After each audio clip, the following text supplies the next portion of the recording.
Мен түшүнүп атам, мага деле кээ бирлер айтканда, могу тиги бул журналистке жөн эле тыйын берип койсоң, оозун жаап калат депчи.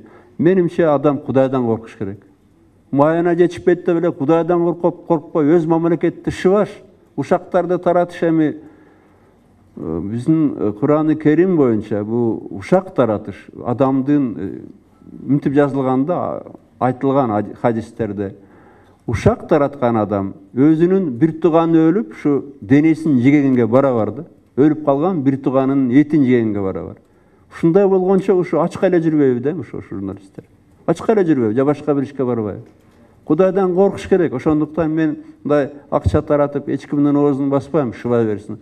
Помню, Жантөре Сатыбалдиев, вот, говорит, там создали объединение, киргизские газеты, поливать нас будут. Давай, говорит, должность дам, рот заткну. Я говорю, зачем тебе это надо? Ну, должность дал, сразу рот заткнулся. Ну, это же позорно, слушать. Вы уважаете себя все-таки.